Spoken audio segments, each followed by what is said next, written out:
Welcome to भगवान की भक्ति चैनल क्रिएटेड बाय विशाल प्रकाश। भगवान बुद्ध आत्मज्ञान की खोज में तपस्या कर रहे थे। उनके मन में विभिन्न प्रकार के प्रश्न उमड़ रहे थे। उन्हें प्रश्नों का उत्तर चाहिए था, लेकिन अनेक प्रयासों के बाद भी उन्हें सफलता नहीं मिली। वे आत्मज्ञान की प्राप्ति के लिए कठोर तपस्या करने लगे। अनेक कष्ट सहन किए, कई स्थानों की यात्राएं की, परंतु जो समाधान उन्हें चाहिए था वह उन्हें मिला नहीं। एक दिन उनके मन में कुछ निराशा का संचार हुआ। सोचने लगे, धन, माया, मोह और संसार की समस्त वस्तुओं का भी त्याग कर दिया, फिर भी आत्मज्ञान की प्राप्ति नहीं हुई। क्या मैं कभी आत्मज्ञान प्राप्त कर सकूंगा? मुझे आगे क्या करना चाहिए? इसी प्रकार के अनेक प्रश्न बुद्ध के मन में उठ रहे थे। तपस्या में सफलता की कोई किरण दिखाई नहीं दे रही थी और इधर बुद्ध ने प्रयासों में कोई कमी नहीं छोड़ी थी।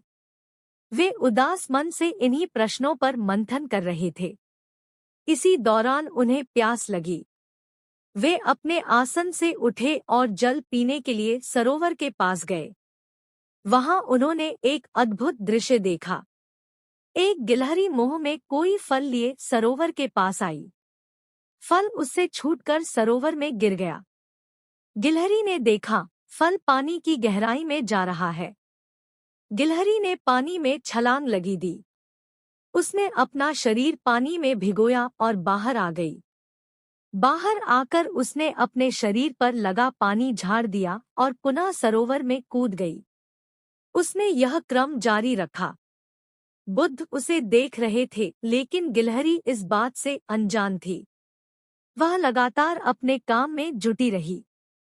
बुद्ध सोचने लगे, ये कैसी गिलहरी है? सरोवर का जल यह कभी नहीं सुखा सकेगी, लेकिन इसने हिम्मत नहीं हारी। यह पूरी शक्ति लगाकर सरोवर को खाली करने में जुटी है।